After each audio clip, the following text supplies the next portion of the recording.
So, hey, Chris. Um, yeah, so we're getting off to kind of a slower start today. I did like the chapter this week. Do you mean, so I liked it also, but I was also infuriated at the end of reading it, just like I was at the end of chapter 4, to refresh on some historical things that I either knew or only very lightly learned, or maybe didn't learn at all in my public school education. Mhm. So Justice Warrior Justin is a bit reawakened. Okay, and what specifically? What was it specifically that you found obnoxious about this? Don't ending? bait him, Dan. What's that? Don't bait him. Oh, come on! I'm curious because we. Well, so like the nobility in France, like simply vacating the country for a decade and then coming back and having all their property restored. Yeah. Was just like, okay, I guess we didn't actually learn anything in that revolution. Right. Well, and I think that actually he's minimizing a period in between there where Napoleon actually reinstated. I mean, a bunch of the nobility had actually been dispossessed and had gone into exile, and some of them had been executed during the Reign of Terror. But Napoleon, beginning at in the a decade before they're talking about, we're on chapter 5, is what we're kind of doing here. So they. So Napoleon had sort of given back a lot of the titles, to aristocrats, and had given them back in a lot of cases their property. And it was, I mean, it's really ironic. It was the Jacobins, it was Robespierre and his crew who we dislike, and we like to say, oh, they were the big problem, that actually eliminated slavery in the empire. And then, and was going along with the independence of Haiti. And then Napoleon decided it was the jewel in his imperial crown. And he had this whole plan of how he was going to use Louisiana as the breadbasket to feed, so that they would continue to be able to, coast to coast plant sugar in, on Hispaniola. And,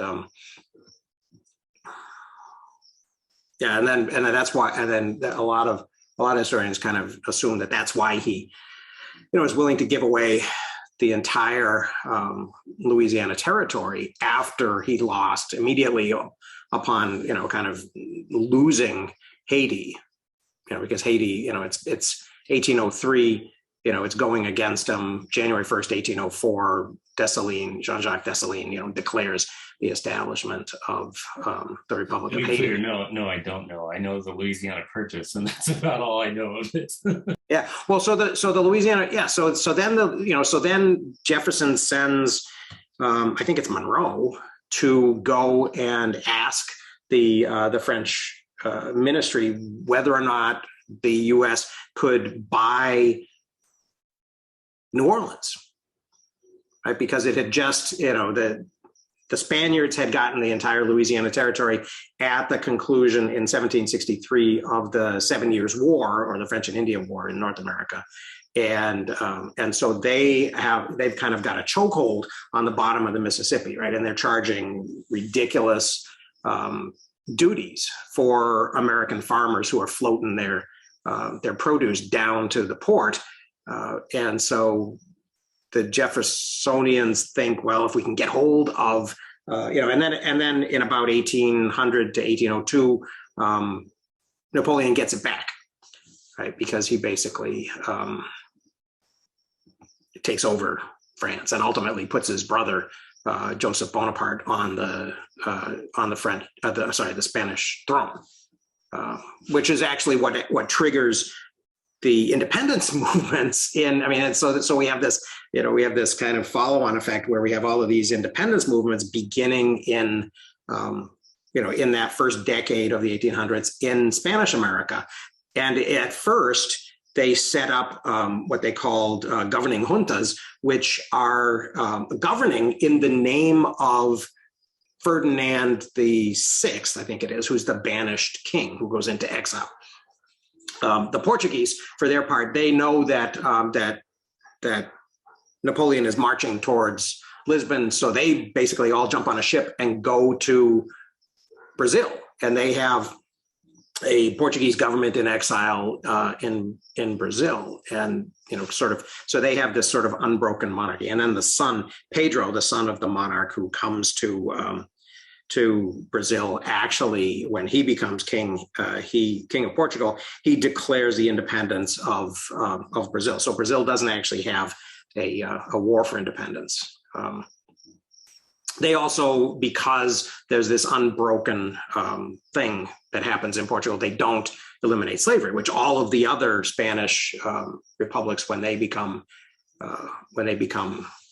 independent, and Ferdinand comes back in 1812, right? He's reinstated on the throne, and in the meantime, the Cadiz junta in Spain has written a constitution, which is a very kind of Republican constitution, and so he repudiates that, and so the people who had been organizing these juntas in his name in these places like Mexico City and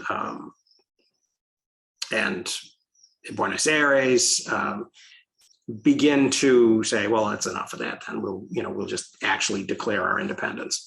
And so between 1812 and 1818 to 1820, all of these places just kind of fall like dominoes.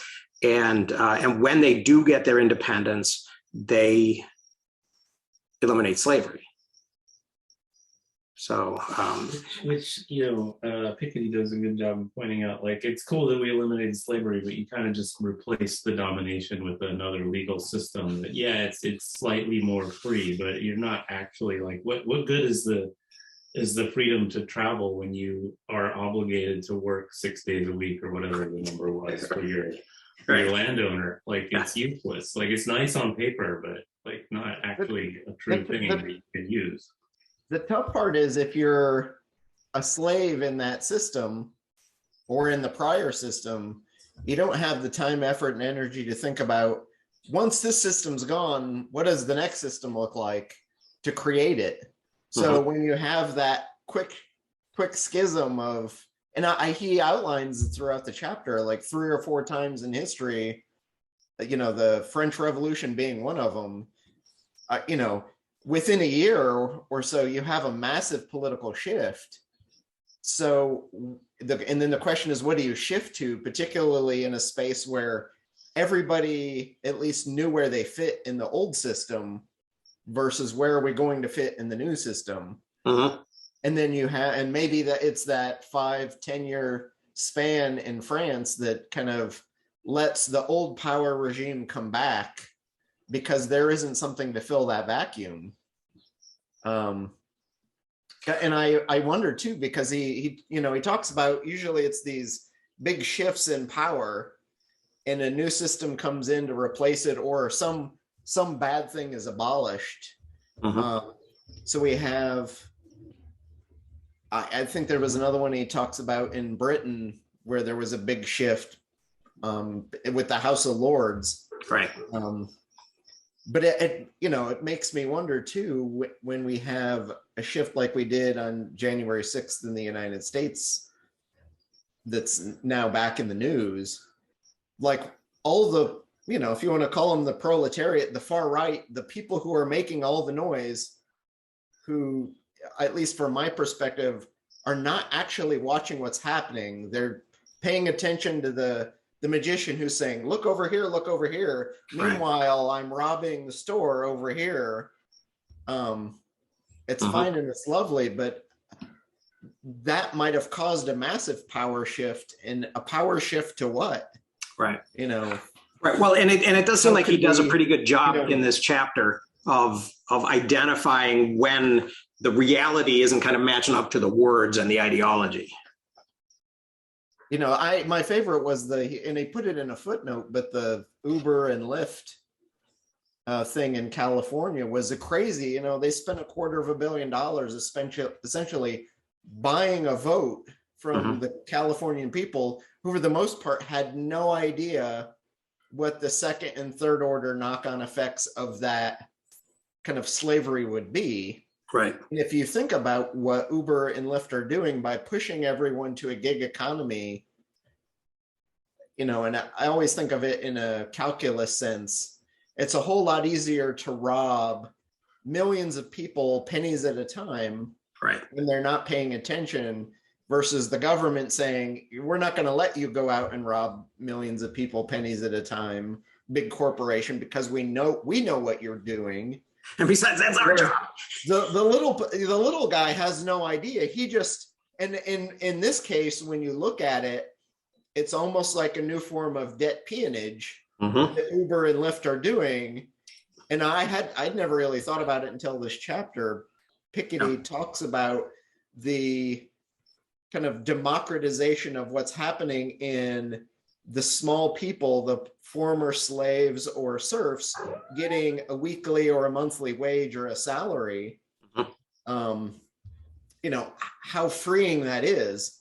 And now in our modern freedom, we're looking at taking that monthly salary and making it disappear, not for a weekly or even a daily wage, but literally an hourly wage or a minute wage, where you're being paid for the 20 minutes you're driving somebody across town. Right. Yeah. He doesn't even really hit that nail on the head. He throws it out there and lets it go. But I'm like, oh my God, right. That whole idea of the salaried, that he's doing on, I don't know, in my Kindle, it's around page 100, the salaried society in those first couple of decades of the 20th century that kind of comes out of this thing. It does seem like it's ended. It's run its course to a certain extent. Even before that, though, when he's talking about, sort of these things that, on where he's talking about the feudal corvées, that become capitalist rents, right? In most cases, he says, without further ado, right? So these things, we're changing the language, we're changing the accounting principles, we're changing what column it goes in, but, the effect for a lot of people is probably very much the same. Go ahead, Justin. Actually, I kind of wanted to get a bit more detail, and there's like one session one sentence where he says, like, they didn't want further modification of corvée to rent to somehow taint the whole idea of property by osmosis. And I was like, whoa, this is like, they were consciously aware that this could be a legal problem in the future, so they really need to limit the scope of that transition. But I don't actually know the details or the limits of what exactly he's talking about there. So like, that was a sentence that really kind of rung out like a bell as I was reading the chapter, along with the Lyft Uber one. And I really wish he would have, which is actually right in the same section, I think. Really wish he would have expanded more detail and be more explicit about what he meant, what he was applying there, for those of us who are not as, I haven't read all of his other books or whatever. Yeah, I thought that wasn't really that helpful when he just said, see capital and ideology. It's okay. I haven't read that one yet. Okay. Well, the tough part is this is such a short book in a general sense, and particularly for him, compared to his last doorstop.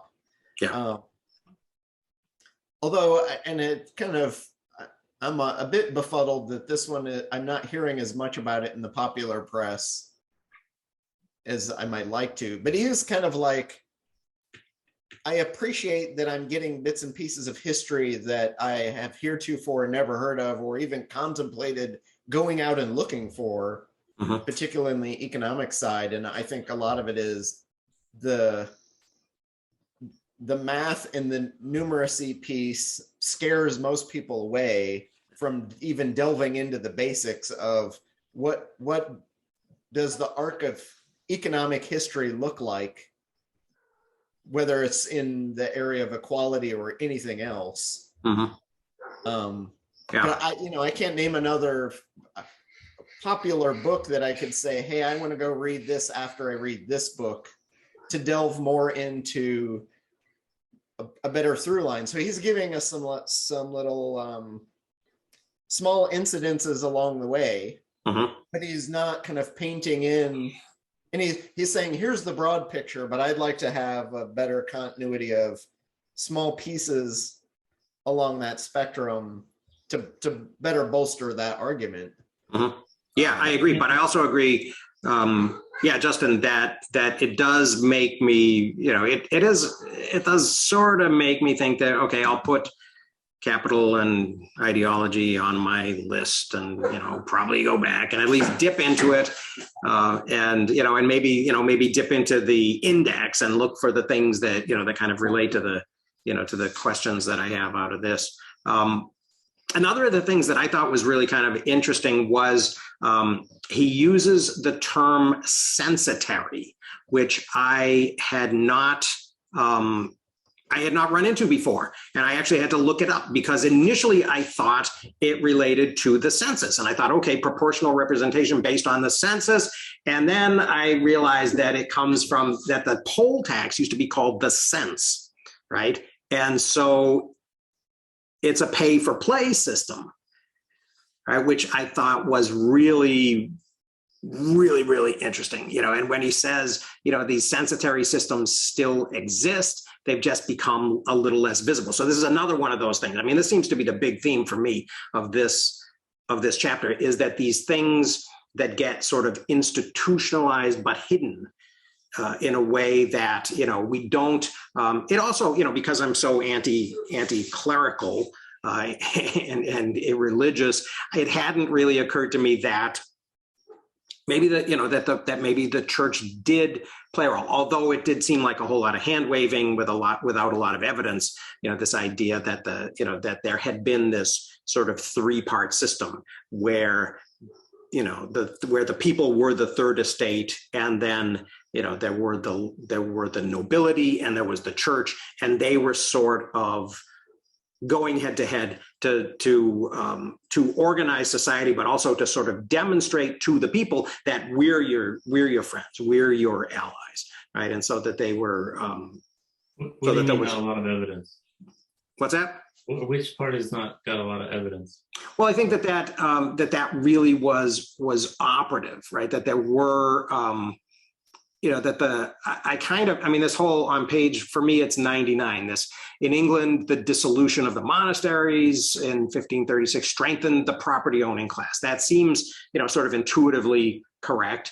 Meanwhile, the House of Lords was becoming almost an exclusively noble assembly, right? So,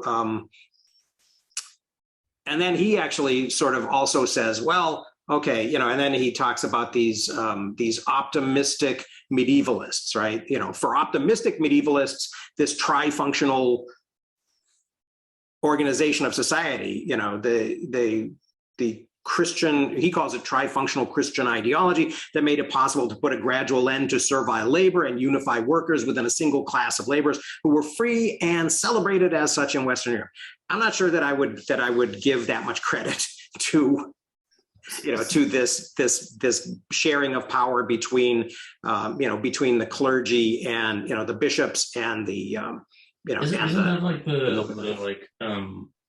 wallpaper or the skin deep story that was advertised? This is how I'm reading it, is like that's what they wanted you to believe. That's what they wanted the peasant class to believe. Even if they're rarely ever advertising or making that explicit, but I'm sure some, you tell me, but I'm sure some historian could find some essay by somebody random somewhere saying this is how we understand it, and this is why we're justified in smashing the people in whatever county because they're going to make it really difficult to manage or something, But there's really a lack of evidence of that. That did seem like kind of a critical part of the story here, and so I would like to know how much question there is. Is it like meshes with my intuitive recollection of what things were like, or Yeah. you know, from those times I lived through? I'm older than I look, yeah. So Yeah, well, it also kind of goes hand in hand with that sort of, there where he's talking about, the scarcity of labor, the collapse of institutions and the decrease in the labor pool after the Black Death. I mean, that's the type of thing that, that Graeber and Wengrow would point at and say, see, this is just a myth, right? We put way too much on that. And it seems intuitively valid, but does seem to sort of demand to be demonstrated if you're going to say, I mean, there was, I think that probably he's arguing sort of retrospectively from the fact that the confiscation of church lands in both France during the Revolution and in Britain, under Henry VIII, during the beginning of the formation of the Church of England, didn't lead to, I think it's probably easier to quantify that it didn't lead to, that it did lead to a concentration of power and of the wealth that was liberated in the hands of Henry and his nobility, right? And so it didn't, and so the things that the church kind of claimed to have been doing for the poor, right? A little bit of poor relief, a little bit of education, but how much really, right? I mean, the fact that there was a tiny little bit, and then it fell to zero when Henry took all of that wealth away from them, doesn't seem to be an argument that that the church was the solution. Well, the tough part is, if you're the little guy at the bottom and you'd never had any piece of that wealth that the Second Estate had when it was confiscated, the wealth is moving from here to here, way above your head, and you don't see it and don't know it exists or where it is. And if you get even a tiny fraction of that coming to you now, it seems like a lot. Mm-hmm. Yeah, true. And it's no skin off the person who steals it. And similarly, at least in America, the small American has a huge stake in the Fourth Estate, but is not watching who owns it or controls it, which means it's a whole lot easier for Rupert Murdoch to come in and own the majority of the Fourth Estate, at least in certain spaces, right? And then inflame the it's that political cartoon I shared last week that actually featured Murdoch with his big plate of cookies, right, saying to the little guy who has one cookie that guy over there he's eyeing your cookie.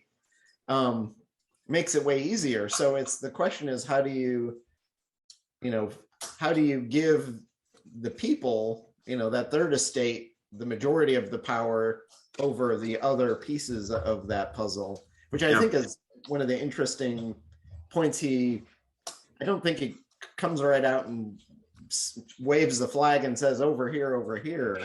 Mm-hmm. Not to like talks about how would we break these things up, or he says here's different ways of looking at how this power could be shared, but the tough part is, how do you get enough people inflamed and upset to go do it? So even in a time where you get a huge amount of the populace in the United States during the Trump administration upset at what Trump's not only doing, but able to do, how do you use that to shift that balance of power and equality, even to do something like get rid of the Electoral College, which to a great extent is part of that old power regime from 300 years ago or 250 years ago.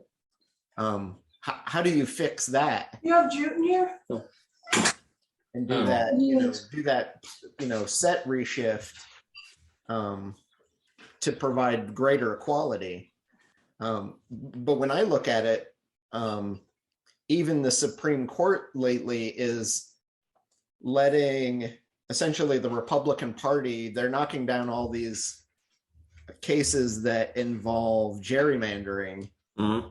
to a great extent. Now, there are some cases where gerrymandering is occurring so that ethnic populations in large cities are being held together so they have some power and say in what's going on. They can organize, yeah. Versus in particular, and I think it's worse in the small towns and smaller cities where they're stacking and cracking to keep power with one party, so that in a state like North Carolina, the majority, just by pure popular vote, the majority of the state is broadly Democratic leaning and more liberal leaning, but they yet hold the vast majority of the power, and there's no chance that North Carolina could be not red or Republican leaning. But the Supreme Court says, oh no, that's fine.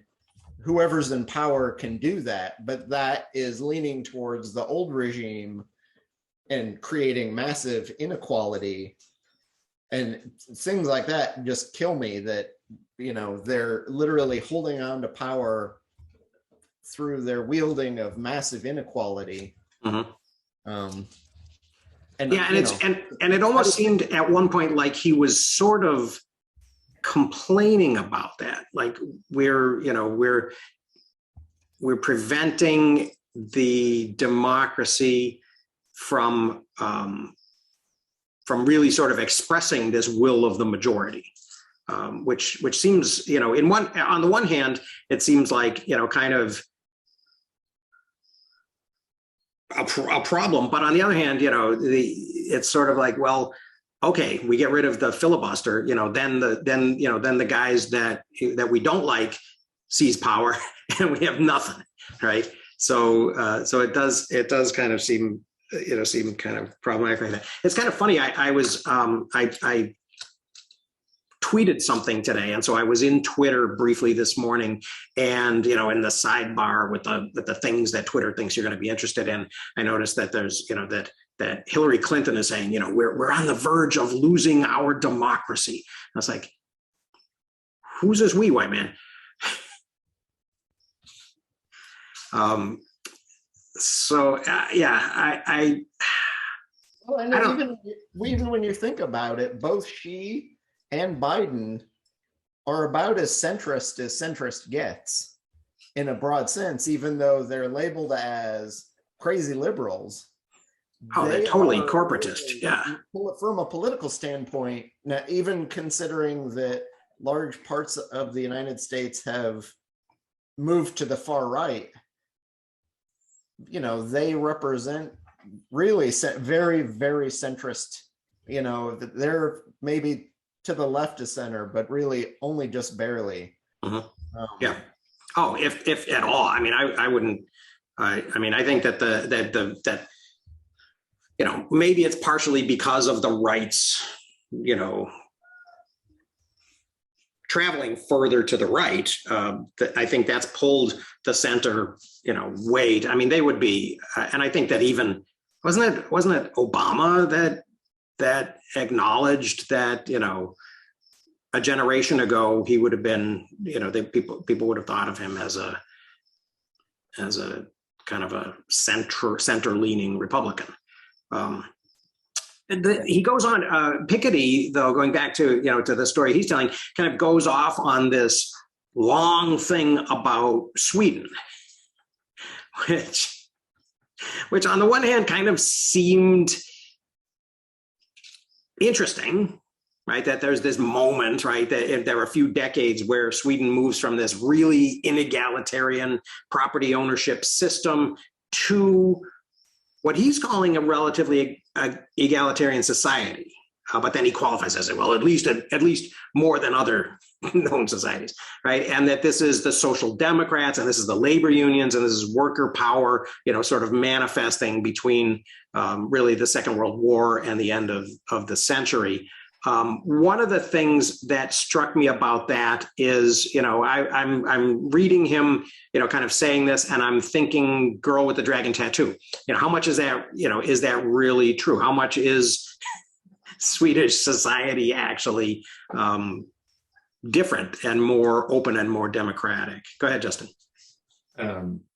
That I think that contributed, that section about Sweden contributed to the like reminding me of like the diversity of ideas that we're all exploring. That is what the Davids brought up in the Dawn of Everything, and like that's still ongoing today. Is really what this chapter felt like. That was like at the end of finishing the chapter 5. I was like, oh yeah, we're still like just experimenting like mad with all kinds of stuff. It's true, we're like going really deep on one particular vein, but we're not done with that kind of let's just try something, let's try something else, let's try something else. And on a personal note, on the Girl with the Dragon Tattoo, I thoroughly enjoyed reading that page turner, and then kind of was horrified at recognizing how like generically misogynistic and like messed up the whole concept was after I finished it. And I was like, oh, shouldn't have read that.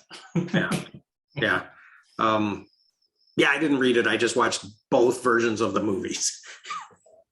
Robin Wall Kimmerer can be a nice tonic at the other end of the spectrum. He talks also about that same part where he's sort of going on, he's giving all of this credit to Sweden. Then he goes on this thing about campaign financing, right? Which seemed like kind of an abrupt corner that he turned there, but he does, totally, and he does. Relevant. No way, that was totally exactly relevant. That was spot on with the property owning. Like that's felt like super relevant. Sorry. Well, yeah, I agree that in the sense that this is the new existence of the censitary system, right? That it's just shifted from being poll taxes where you actually have to fork over your money in order to cast your vote to sort of this access. And this equivalence, and especially since the Supreme Court, said that that spending money is speech for corporations. That is, But this idea that that these timid systems of public financing in Germany in the 1950s, in the U.S. in the 70s and 80s, and in France in the 1990s, that then kind of get. I have been thinking about listening to that since we were talking about the Davids, and I really probably should just go ahead and do that. Braiding sweetgrass. For those watching on the tape, he's referring to braiding sweetgrass that just popped up in the chat. Yeah, sorry. Yes, I have been thinking about that, and maybe I should. I'm going to be done with Tiago. Probably today or tomorrow. So it hasn't officially come out yet, has it? I think it came out on the 14th officially. It just came out. Okay, because I'm more than halfway through. I thought it was the 22nd it was coming out. Maybe because I meant to post a review, but I'm planning on doing that very rapidly because I'm gonna and not that I want to bash Tiago, but I do want to while the iron is a little bit hot, say something about it and say this is what I would do differently. So then in a month when I say this is what I've done, I can say okay, remember that. I'm curious what you're, not to derail the economics. That's something to bring it back. So go ahead, derail for a moment. Yeah. Oh, you're reading it too. No, this is Piketty. Okay. But I'm curious what you think about it as something for the masses, because I have very definite feelings about what it means, both for me or for academics and people who are reading and studying and learning, versus like Joe Blow out there who's got a workaday job and is using it for productivity purpose, or for the broader masses that he's trying to reach. Yep. So for me, there's 3 different audiences, and depending on which audience you are, this either is a book for you or it's not. Well, I think that's the thing is he tried to hit them all. right? And I think that this has to do possibly with, I don't know. I was walking and listening to it, and so I made a couple of notes on it. The long description of the box I didn't like. I think that was the Twyla Tharp part. And that reminded me a little bit of Sunke Aarons going off way too long on Malcolm McLean and not really getting the story entirely right. It did seem to me that that he leaned way too much into the personal anecdotes and examples thing, and less into the, here are some actual things that you can do. The organizing chapter, I mean, I'm personally very skeptical and cynical, I think, about 4-letter acronyms. So, code and para and that sort of thing do not really turn my crank at all. But the organize, it seemed like he had to jam a bunch of stuff into the organizing chapter that was largely BS, right? He just he went on and on and on about things that were not really that relevant to me. This idea that you have to create, I mean, it almost sort of contradicted what he was saying earlier about how you don't have, and later too, about you don't have to create order on the front end, that the order will emerge. And I mean, and in any note system that, that you can, that you can search, you can search on any word, right? Then, this whole Dewey Decimal System. He wants to have his cake and eat it too. Like, order will emerge, but I'm going to force this order. You have to use folders and do this. Right. And like, which is it? Yeah.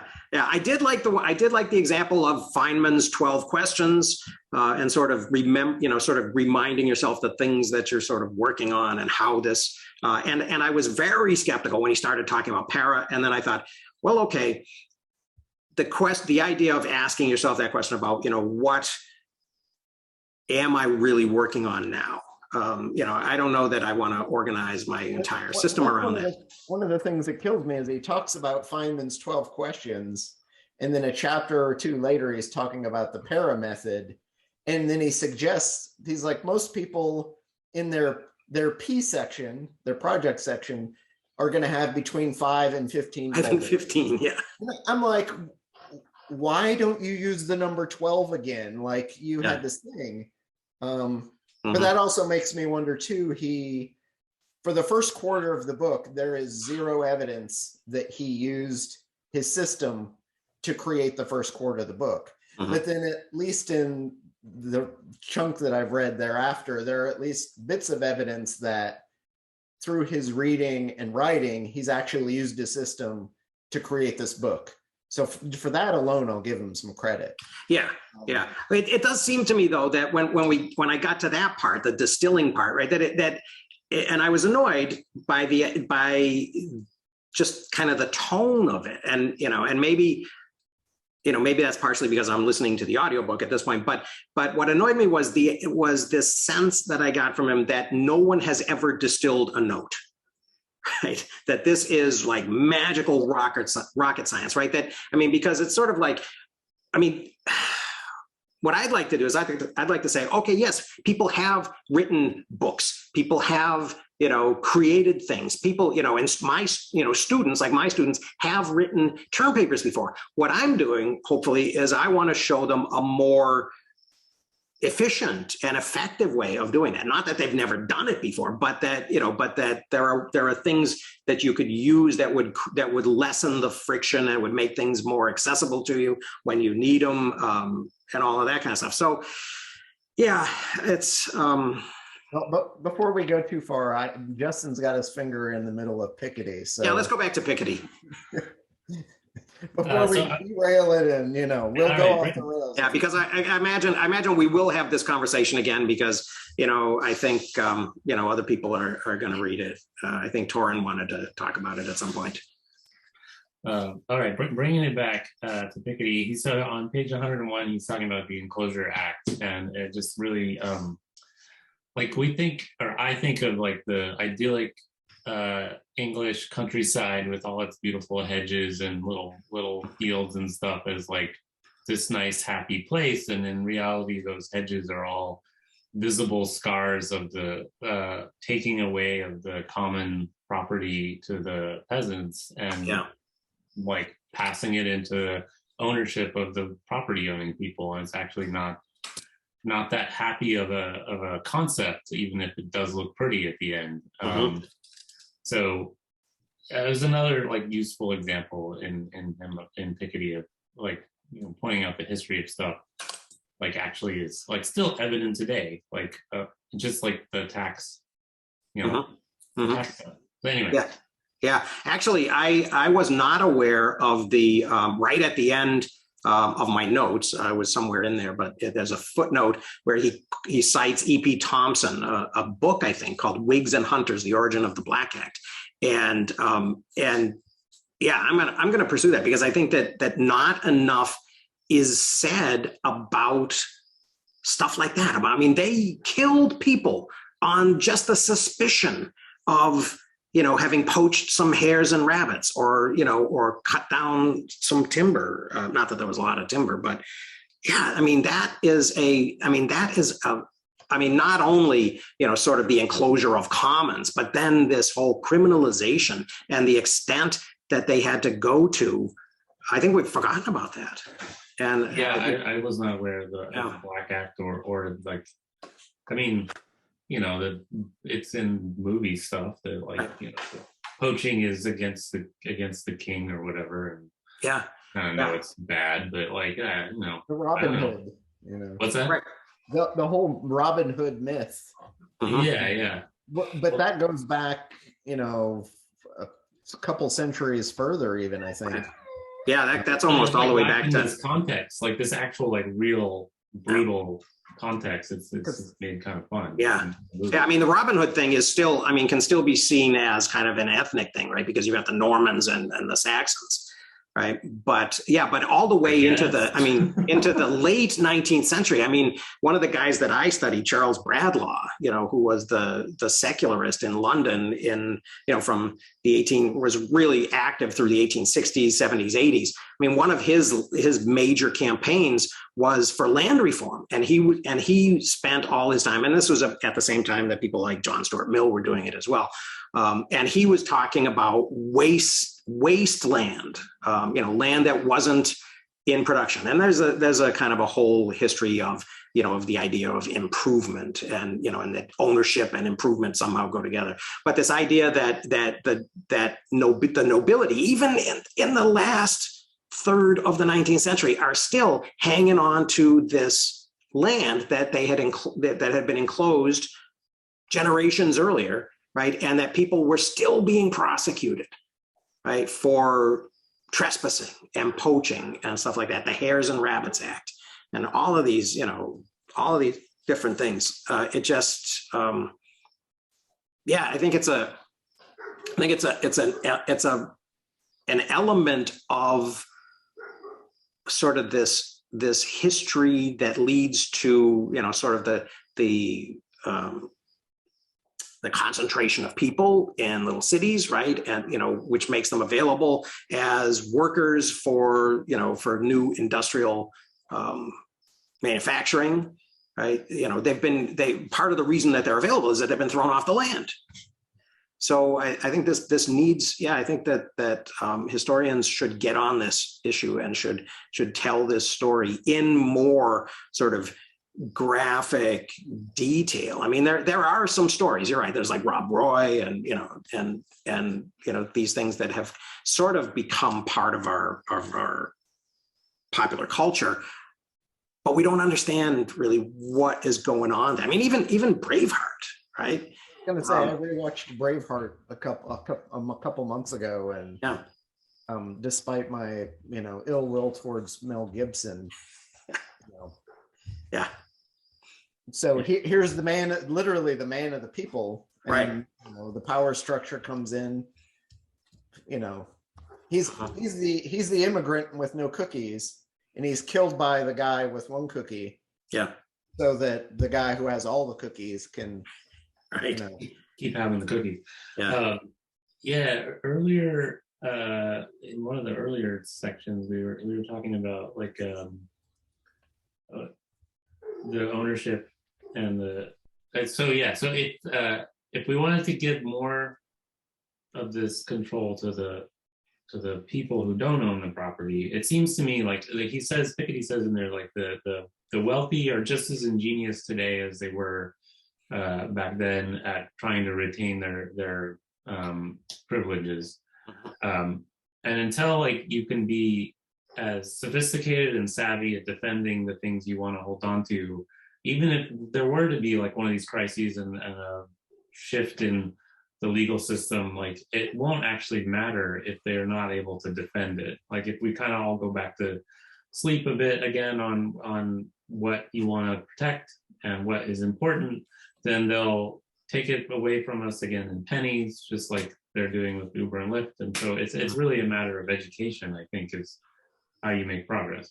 Well, and concentration, right? And that's the reason, right, that all of this works for the aristocracy or the plutocrats or the oligarchy or whatever you want to call them, right? Is because the gains are so concentrated, right? Yeah. But the costs or the externalities are so diffuse, right? Either it's a few pennies from millions of people, or it's over time, right? Or the pain doesn't come until later, right? Where people have already collected, so the people, there's a whole lot more incentive to collect those benefits, right, than there is to fight against, something that may happen to us, years in the future. And then there's also the way our legal system works, right? When we had, I think a great example of that is, when I tend to focus on things in environmental history, right? So one of the things that I harp on a lot that has to do with this is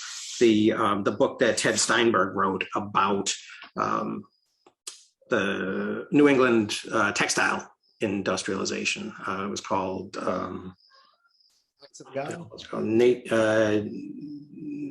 it wasn't Nature's Metropolis, that was Cronin. It'll come to me. And what he said was that the Boston associates, the people who were running all of these textile mills in along the Merrimack River, were polluting like crazy, right? And finally, all of the fish died, right? And so there was this class action suit against them, and it was settled for $26,000, right? In a year in which the Boston associates made millions, right? It was settled for $26,000, and all of the and so that $26,000 was distributed to these plaintiffs in this class, right? And then the way the law works, that was it, right? Never again can anybody complain or sue as a class about the fact that there is no longer a fishery along the Merrimack River, right? So the way our legal system is organized, right? We have these.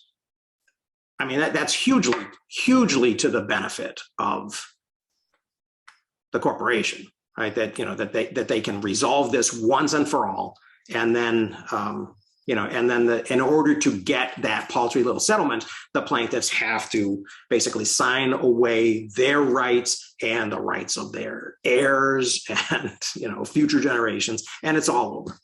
Right. And Steinberg, and I've probably harped on this a lot in the past, but I'll just say it one more time.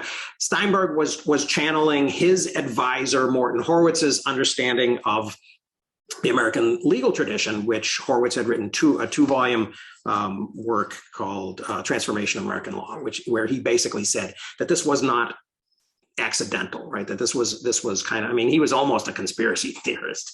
And he said this was done by, these elites in order to sort of consolidate and institutionalize their rights and privileges. Thank you. Yeah, Nature Incorporated. Thank you. And Horwitz said, and then the really tricky thing that they did was they basically hid the trail. Right. So after this was done, after this whole constructive phase of using the courts and using, and it wasn't usually, it certainly wasn't legislation. It wasn't even like appellate and Supreme Court kind of decision. It was like tort law kind of the level at which most of this was, structure was decided on, right? And then afterwards, after this had all been done, very deliberately and in a deliberate way to sort of construct this economic and political and social system, then they had to eliminate anyone's memory of that. Right, so it's almost what Piketty's talking about in here with, okay, we're changing the censitary, poll tax thing to a, to political contributions, for political speech, right? We're just changing the name of it. We're putting it in a different column. And so, so what Horowitz said was that what they did then was they created this myth that the American, the American legal tradition was this kind of monolithic and rational and sort of self-evident kind of thing that that was inevitable and could only have happened the way that it developed, which was, when you think about it, I mean, it's like God, who is it? Kaiser Sose, right? Says that the greatest trick of the devil was convincing the world that he didn't exist. Well, and it's easy to do, though, if you're a small group of people exploiting something whose effects don't become evident until much, much later. Yeah. So the super, the far right's uber pro capitalists realize they can extract massive amounts of value from the earth and from nature. And our system, to a great extent, is set up exactly to allow that to happen. So let's say mining in Minnesota, or not Minnesota, Montana is a really probably better space. You can go and mine the holy crap out of Montana and extract billions of dollars and leave a mess. And then maybe you're sued when you're done, but the entity that did all the damage is the corporation, which acts as a person.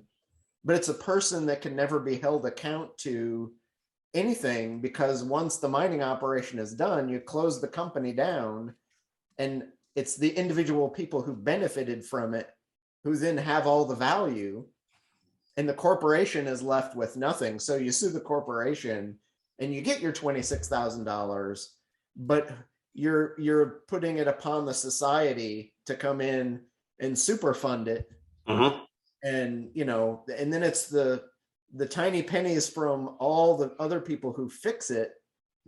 And so how do you get rid of that system that allows I think I wrote it in there, you privatize all the gains, but then you socialize the losses. Absolutely. To a great extent, that is how most of Western society has worked for hundreds and hundreds of years. Right. And for the longest time, the losses and the nasty mess that they made was in the third world. So it didn't matter. Right. And a perfect example of that is Glencore Xstrata, which is a global mining company which has done, I mean, if you Google them, horrific things in Africa. They've got this new shell corporation that they've started called Polymet, which wants to start a copper sulfide mine between Duluth and the Boundary Waters in northern Minnesota, along the St. Louis River, right, which comes out of the Boundary Waters and empties into Lake Superior around, right at Duluth, and they promise, it's going to create 20, 30 years of employment and profits and that sort of thing, and then in their plan, tailings ponds are going to exist, which need to be maintained for 500 years. And they're like, we're good for it. Yeah. Right? Well, if you're good for it, then put that money as you're going along the way into a structure that you can't touch that's going to maintain that for 500 years. Right. It's like, name me a corporation that is 500 years old, right? And so, several in Japan, but I don't think that's a useful example. Right. Sumitomo, or maybe one of the old Zaibatsus. Yeah. Forget a corporation that's lasted that long. Name a polity that has lasted the United States isn't that old. Yeah, exactly. And so we've got So we've got this situation where, poor, Minnesotans, working class people are, they're trotting them out to these hearings, and they're saying, jobs, we need jobs, and it's hard to argue against that, right? Because these people do need jobs, and it is a depressed area, and okay, and mining is, that's right at the edge of the Iron Range, right? So mining is a generational kind of a thing up there, but the thing that blows my mind is this is a global, this is also a moment of globalization, right? This is a global corporation. I think Glencore Xstrata is based out of someplace in the EU. I think I want to say Belgium or someplace. And they are treating northern Minnesota the same way they treat Africa. So when I discuss this with my students, and some of them are from, they're northern Minnesotans, they're from this area. It's like, do you realize that they're, that they consider us the third world? Headquartered in Switzerland. Switzerland, okay, yeah, of course. Even better. Yeah. One of the things that really kills me is how America has done an incredibly good job of allowing corporations to have personhood, and protections. Yeah. But the issue on the other side is that corporate body, if it's a person, is not held to the same standards or laws that an actual person is, which then means when Glencore does horrible things, you can't put it in jail. Right. You can't end its life. You can't, execute it if it were to kill multiple people. And in some sense, over the span of its life, the harm it does to the environment is going to impact and actively kill people, and probably at a speed faster than cigarette smoking would. But we don't think about life in those, it's the short time span. A bullet kills you now today, right? Whereas a cigarette may take 30 years to kill you, or Glencore Strata 40 years, right? But it's still, at the end, it's something. And how do you account for that? But we don't. Right. So you can't hold the corporation to account. Right. Or coal burning, right? We don't want to have nuclear power, but how many people does coal burning kill every year? Have the drug issue that's being litigated out right now. The Sacker family extracts all this value out of something because it wasn't well regulated to begin with. Right. But all the money is now gone to individual people who are not being held to account, or if they are, they're being held to account at pennies on the dollar. Right. And it's still going to create, 3 generations of wealth for people who won't know or won't care. Right. Yeah. You can't. How do you hold the corporation's feet to the fire unless you're going to say, okay, Glencore, you need to send 5 senior executives, and they need to live in that neighborhood for the next 3 generations, right? So that they feel the effects. And I guarantee you, if the CEO has to go live there in the midst of the dirt and the muck, the project doesn't go, because they will then realize, we know better. This is not good for people. So it's not good for me. I won't do it. Right. Yeah. Well, personhood, immortality, and limited liability, right? These were the big 3, right? And that was, the idea of limited liability. That was another one of these kind of monumental changes, right? Up until the beginning of the first quarter of the 19th century, right? You had liability, right? If your factory fell down and killed all of the workers inside it, and you were a sole proprietorship or a partnership, you lost everything, right? If you're a corporation, all you could possibly lose was the money that you had invested. Go ahead, Justin. So I 100% agree with all the sentiments here, but the part that leaves me a little fatigued is okay, so we agree something like, make the CEOs live in the county where the project is happening. It's sounds like a plausible, reasonable idea, but what are we realistically going to do here to like try and improve the situation? And it is like a huge, complicated problem that has been like to greater and lesser degrees worrying me since I realized the world is the way it is in my high school years. And I've literally seen almost nothing change, or things go slightly forward and then regress, like the campaign finance laws going a little bit better and then now worse again, or like we're probably on the precipice of Roe v. Wade being modified significantly or outright withdrawn. And it's like, this is not the direction I was hoping things were going to go over my life.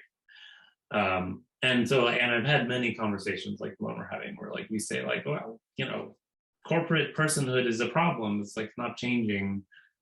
What do we actually do, even if it's just incremental, that can move us in the right direction? Yeah, well, and it does seem like that's sort of lacking in here as well, right? When Piketty is talking about this critique of contemporary democracy, of its capture of big money, must be accompanied by proposals for precise institutional mechanisms, making it possible to move toward greater equality. Which is sort of like, yeah, good point, but what are those things? And maybe what he's saying here again is, oh, go read my other big doorstop book. I felt like he was pointing out that like we have options. He even points out some ones that are like being debated in the Senate at the time of he was writing the book or something like that. But his more point is like these crises have been going on since 1780 to 2020 at a fairly constant rate. There's no reason to think they're going to stop again, or stop now.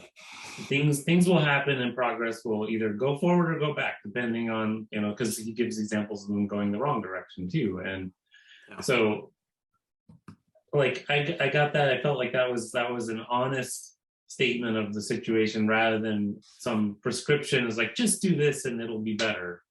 Which I think is what a lot of authors have done, but now we've become like rejaded again about it. Saying that is not very meaningful. Well, and also I think we need to call people out for being in the business of complaining. Yeah. In order to stake out a territory. I mean, right? I mean, I personally blame the Democratic Party for the repeal of Roe v. Wade, right? Because they've been waiting with bated breath for this to happen so that they can use it in the short term to try to rally people who are offended by this for the midterm elections, which they're going to lose anyway, right? Yeah. And so I think that they have been complicit in letting this happen so that they would have something to complain about. Well, because they're the plutocrats or whatever, the wealthy property owners that like just are trying to manipulate the population to maintain their privilege. I mean, not to be like a super cynical conspiracy theorist person, but that's sure as hell what it seems like. Yeah, Chris, you got a comment. Go. Yeah, go ahead, Chris. You want to say something? So it's an idea my dad has had, having traveled around as an industrialist his whole life. Everywhere he went, overseeing companies and factories, he would go in the morning and get breakfast at McDonald's. And so he has what he calls the old men at McDonald's. Anywhere you go to McDonald's in the middle of the week, there's always going to be 3 or more old men having their coffee who really don't know each other to begin with. Right. But now they've been doing this so long, they know each other, and right. They sit and they talk and they kibitz about how bad the world is. Yep. And they're always going to be there, and they're always going to be complaining. And in part because they don't go out to actually fix the thing, but they'll complain about it to the cows come home. Right. So the tough part is you can complain about it, which we're doing here, or we're actively reading to inform ourselves on what's wrong and why. And even this morning, after having read this chapter, I'm now aware of 10 more things that are wrong that I had no idea. I wasn't even watching. Yeah. But how do you even inform yourself to know what's going on, much less have the time while you're being a wage slave, which we discussed last week, to have the time to go out and affect that change? Right. So the question is, how do you do it locally, even in small pieces throughout your day, so that you can potentially help to capitalize on it? Mm-hmm. A guy like Justin, we could complain better. Yeah. Yeah. But there is, I mean, and he does give some, in the pages that follow this, right? He does, when he, in that section, the persistence of censitary voting in the economy, right? When he shifts this to, political contributions and then to stock ownership, right? Which is another thing like that. And it is kind of artificial, right? The way we do voting in a corporate format. And he does, and actually the thing that jumped out at me in that section was that sounded a whole lot like what Gerald Davis said in Managed by the Markets, right? That we've got this, that it's not, that these decisions are often being made, not only by stockholders who are less competent than the company's employees to understand what's going on, but not even direct stockholders anymore, who are actually acting their individual interest, but increasingly by fund managers, right, and even index funds, which are even less, thoughtful about what's going on. And then he contrasts that with this co-management or co-determination, Mitbestimmung thing in Germany, which is very interesting, I think. One of the things that worries me about all of these things is the huge number of examples, not only of corporations, but countries and polities and empires that throughout history, the vast majority of them, a lot of companies will die in the first year because they just never get off the ground. But once you're off the ground, 9 times out of 10, you die because you overconsume yourself or you run out of resources to consume.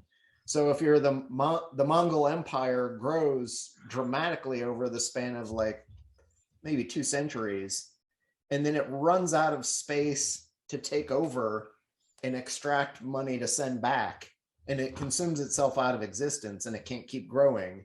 And it grows and it grows and grows until it literally, once it can't grow anymore, it totally collapses. And similarly, for several centuries, Rome does the same thing. It grows and it grows and it grows. And when it can't keep adding lands at the borders to send material back to the center, it collapses. But it collapses even more dramatically because the places on the outside have become civilized and figure out how that has worked, and then eat it back in the other direction. Or they can't do the command and control in the way that the conqueror did it. Yeah. Right. Because what happens in the Mongol Empire is, of course, the Khan dies and then it splits. I mean, it's like Alexander's empire too, right? It splits into all of these little, subgroups that pursue their own interests. Right? But yeah, I mean, he talks about the French retaining. The other thing, though, is sort of these ideas that persist, right? Because he talks about the French, sort of the Germans, redefining property to have some type of a social context, but the French, and then by extension the Americans, and the rest of us, the English, have this 18th century Enlightenment concept of property being an absolute right. Right. And I mean, and this actually, I mean, goes to Roman law, too. Right. Usus, fructus, and abusus. Right. That, OK, you've got these 3 different elements, and the way that we understand property includes all 3 of them, including the right to destroy what you have nominal ownership of without any thought of it being on loan from the future or the past or whatever. And then he talks about this idea about these, he's comparing these Germanic and Nordic co-management things with the rest of the rest of us. And he talks, and he starts talking about long-term company strategies. And the thing that kind of jumped out at me, the thing that I was wondering about was, what about companies, global? I mean, because we're in this globalized world, whether we like it or not, right? But what about companies like Tesla, right? That operate in Germany now, right? In Brandenburg, right? Where I imagine they are under some type of pressure to conform to some of these social and cultural understandings of property and corporate governance, and they're operating in China, right, where there's a whole nother regime going on, right? And we've already seen that they've been criticized for opening a showroom in the wrong place, where the Chinese are pursuing the Uyghurs and stuff like that, and all of these things that that sort of relate to our interest and our understanding of what's going on the ground. But what about maybe actually following the way they or other organizations like them kind of deal with these differences. There aren't as many green fields today. Justin says, yeah, that's true. There isn't as much territory left on this planet that isn't claimed and accounted for. And yeah, the corporations are immortal now. And although I don't know, I mean, I guess that'll be kind of an interesting question as well. If a corporation grows, and again, using Tesla as an example, if it grows to have a presence on each of the continents, does that sort of automatically imply that in perpetuity they will continue to be one thing and operate, in those ways? I don't know. I thought that was kind of interesting. I got less enthusiastic about his, where he talks about his little scheme for voting rights and ownership and stuff like that. The nice thing is he talks about these things over time and space as experiments. Yeah. So we can look at, this is what this society has done. Society's done something else. And then if you live in a democratic society, ostensibly you'd have the chance to look at all those and make a choice. But even the problem is, once you've, 4 of us here maybe have read and know the options and could make an informed choice based on what the history is. But how do you scale that up to, a city, a town, a state, or even a country? And doing that is much, much harder. And he's very descriptive about what is happening. There's no prescription for, okay, now that we've looked at these experiments, how do we go from here to there? Mm-hmm. Or how do we have a conversation? I think that this book does make it makes a stab, fairly successfully at least, at having this conversation, using language and in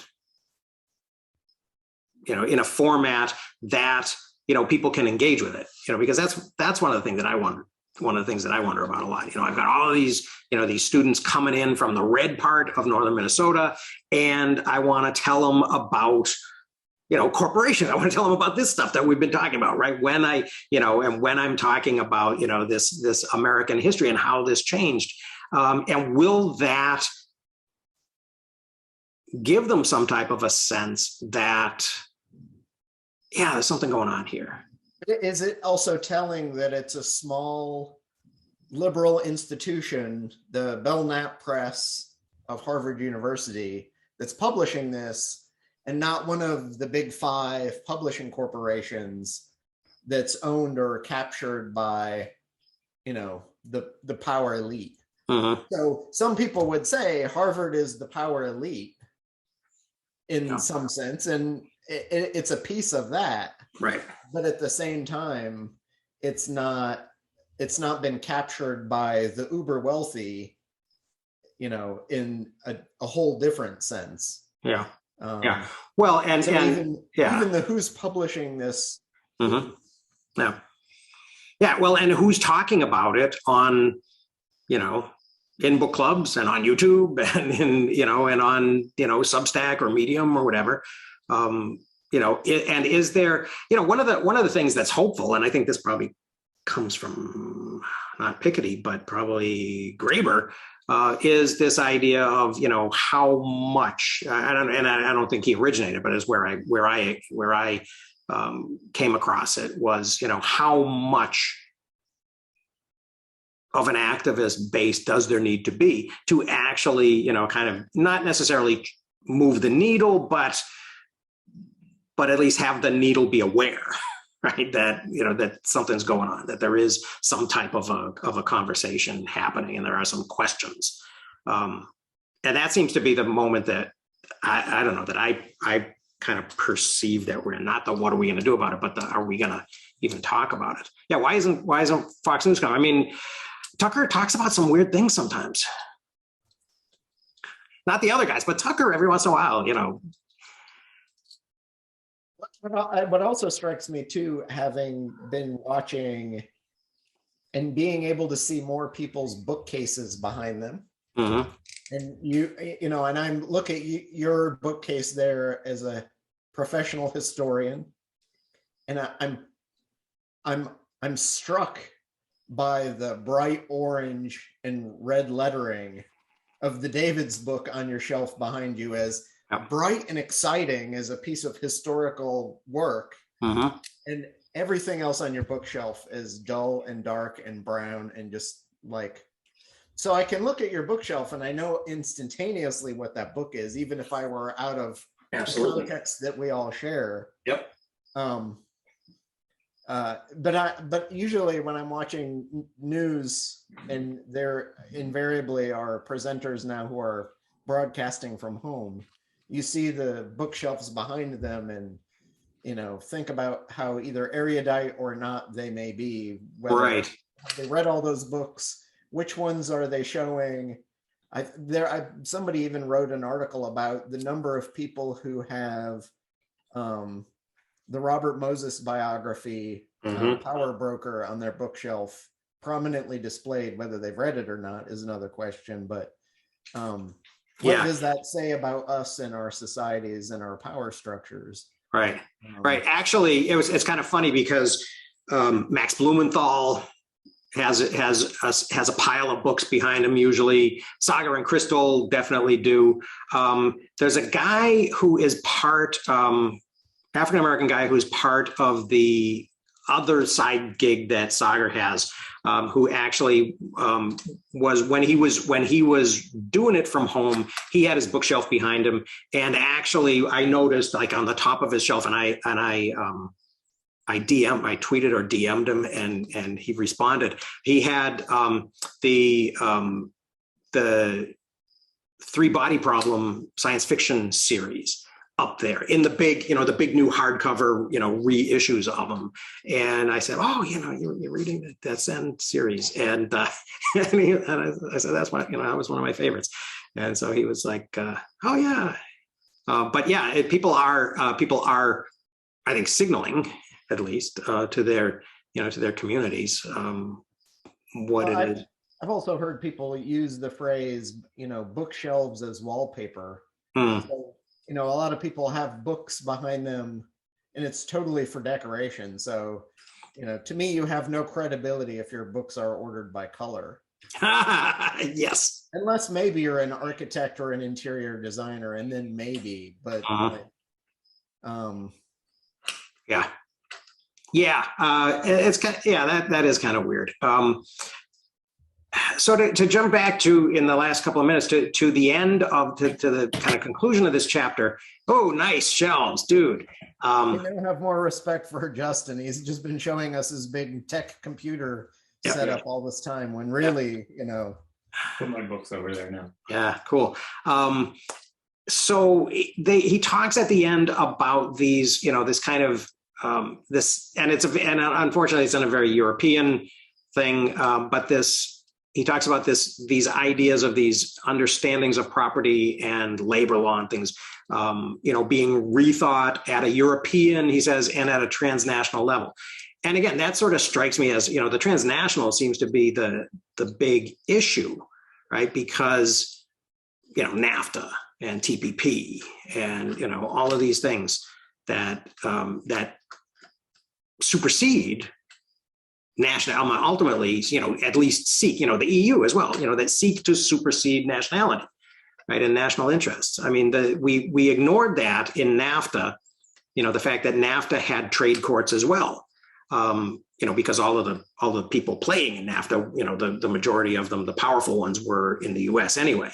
But that was part of the thing that I think Trump and Bernie agreed on, right? That TPP, and that this idea that that the trade courts were going to supersede national law, right? And that somebody would be able to sue in the trade court for at least compensation, if not to. Oh, we got a thunderstorm here. He talks earlier on about this obligation to indemnify, right, which is always a big problem, when you getting rid of slavery, or you're thinking about reparations for, Haiti after the way the French have treated them for centuries. But, this idea that there are these trade courts that can say, oh, you did, worker safety, you did OSHA regulations, or you did, pollution mitigation or some type of environmental regulation, or you did whatever it was you did, and that negatively affected our profits. So we can actually sue in these courts to either prevent you from doing it or to force you to compensate the corporation for the effect of the, for the estimated effect of these things on our bottom line, right? And now the problem is that a lot of these suits would probably be directed against U.S. corporations, especially against California corporations, right? By people on the other side of the Pacific. We're saying, oh, we don't worry about, when we're making circuit boards, or when we're making, when we're in a chip fab, we don't worry about that, about that water issue, so why, so we don't want to be bound by, your issues. I don't think even Cypress Semiconductor has a fab in the U.S. anymore, but there at least was some blowback on people relying on Foxconn. Yeah. When the news came out that they had a ridiculously high suicide rate. Mm-hmm. The threat of pulling business away from it because of that made them, at least held their feet to the fire a little, to change corporate practices to try and mitigate that as an issue. Mm-hmm. Did they mitigate, or did they just kind of weather the storm, though? Well, that's the thing. I haven't heard any follow-ups on, whether suicides there have gone up or down. Attention span. And, and that is part of the problem is, highlighted in Blair's book is that idea of information overload. How do you hold all this stuff, and that's one of the issues our society faces. There's not only so much information to absorb and understand, you then have to put trust in other people who are experts in those areas, who've actually studied and read and are curating it effectively. Yeah, right. And to a great extent, very few of our legislators or representatives are even expert in one field, much less indicate that they're willing to listen to and absorb and then make a concrete decision. And it's more about the politics and the appearance, and the I need to stay in office and in power to do X, Y, or Z, rather than, or we have less reliance on, and there's even an anti-science backlash in America that is heavily concerning to me. But the amount of work and effort we put on historians and sociologists, anthropologists, and even scientists in our lawmaking is a tiny fraction compared to the heavy lobby industry. Mm-hmm. Yeah. Well, and additionally problematic is this kind of idea, not only is the news cycle very quick, right, but we're constantly discrediting sources. right? So who can you trust to curate, this information accurately and adequately, and actually touch on the right stuff, the stuff that, and then, and then we do have these little enclaves that are, I mean, even politically, even politicians, right? We have these, one of the critiques or criticisms that I've heard recently of like AOC is that, oh, it's so theory laden, right? She's leaned out so far into the academic sort of post-structuralist, postmodern, deconstructionist and post-colonial theory that unless you know the vocabulary, you're not going to get, and so how do you, and I think that's a problem, I mean, of information. And so maybe it circles back around to, to what we're trying to do with, with note taking, and what Tiago is trying to talk about as well, as, how do we talk about these things in ways that are, we will not only be talking to our own little club here. Yeah. Or how do you use them for sense making so that you can, one of the things that's nice about even doing raw index cards, you can have two ideas on an index card, and you can directly compare those two things to, give some valuation to, is it right, is it wrong, on a one-to-one basis. But then you also have to do that within the context of everything else that's milling out and around it. So it's like you said, somebody like Ocasio-Cortez can go out on a tree branch and be leaning heavily, potentially, not knowing that there's no contextualization underneath it to hold that branch up. Right. I think she's doing that, or that others aren't. Right. Well, and how do you say something, complex and nuanced and, and important without. Well, you watch the Sunday shows in the United States.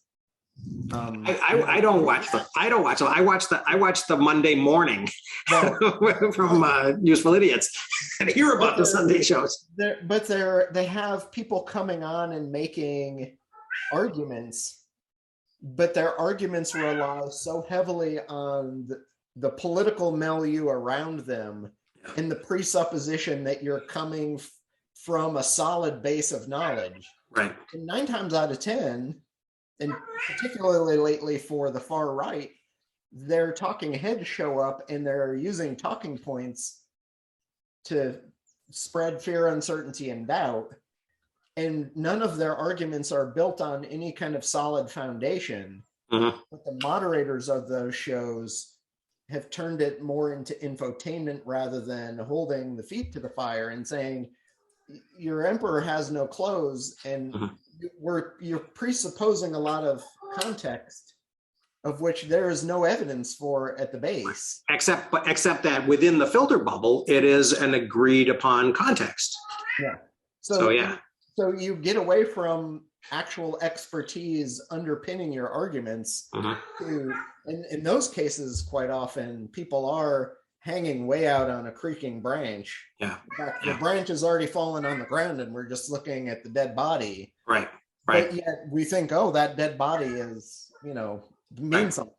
Right. Well, and people find their communities too, right? And so, so one of the things that I wonder, because I don't know about somebody like Jordan Peterson, for example, right, is, what is he actually saying when he's not talking to his people, right? What is, is there a there, right? Is there something that he is, that if I were to go to the trouble of understanding, what was beneath it all, right? Would it be more comprehensible to me, and is it worth going to the trouble to do that? That's one of the things that always struck me, and it underlines the fact that a lot of it is just pure entertainment. So before he got kicked off the air, Bill O'Reilly started out in sensational news media And I actually know the television executive who worked for Fox, who is no longer there, but he was a super senior executive, and he is about as far to the left as you could possibly imagine.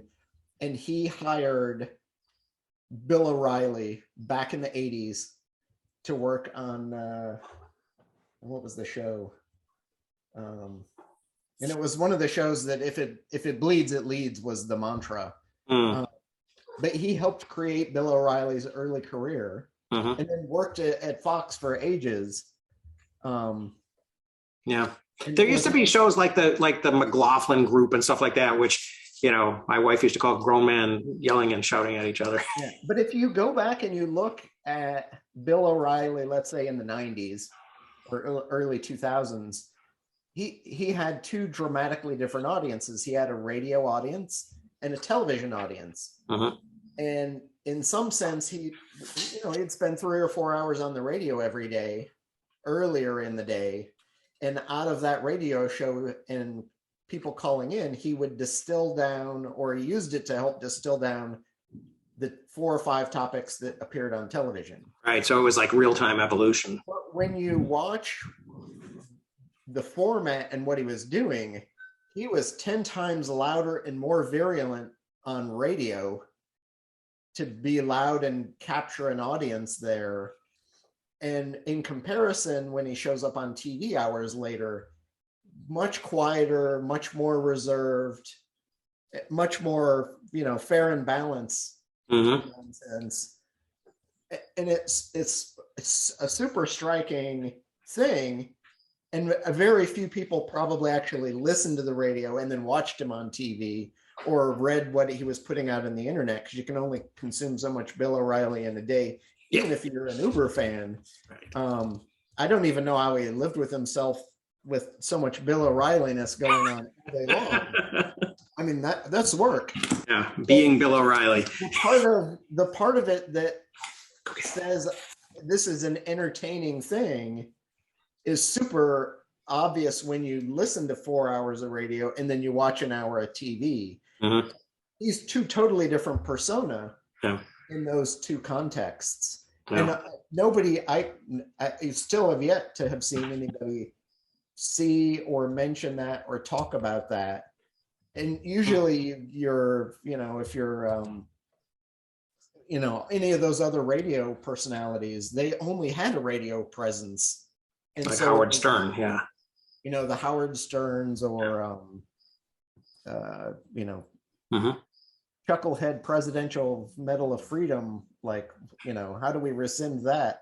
Right. Yeah. I don't know. We're coming up against time. We're coming up against time. Next week, we're going to talk about the Great Redistribution from 1914 to 1980 in Europe and France. Similar in the United States. So maybe we will come across some things that seem like they can be practically pursued or addressed in similar ways a century later. Because there is a big thing going on between the Roaring 20s and the stock market crash in 29 that that I think we're historians are probably responsible for kind of remembering and discussing in a way that maybe leads to openings for change. I hope. And given that you're a chunk of the way through it, should we have a bigger Tiago Forte conversation, or should we just have a short one? I know that Torrin was thinking, maybe the book would be something we do a book club on, but I'm not feeling it as a, let's spend weeks talking about this. So maybe we should kind of get a sense from people whether they want to talk about it for like just one session. Unless people disagree with me and feel like there's a lot to say about it. I think I'm in that camp. Okay. The shorter. Okay. I'll ask in the vault. I'll see how it goes. Okay. Well, thanks. This was fun. Yeah. Thanks, guys. Good discussion today. All See you right. guys at McDonald's tomorrow for coffee. Yeah, McDonald's. It's feed stores in outstate Minnesota, but Oh, same yeah. same thing happens. People drink coffee and sit and look out the window and talk about the world. Yeah. Or how yesterday was better. Yeah, right. Yesterday was always better. All right. Take care. Have a good week. My day, back in my day. Yeah.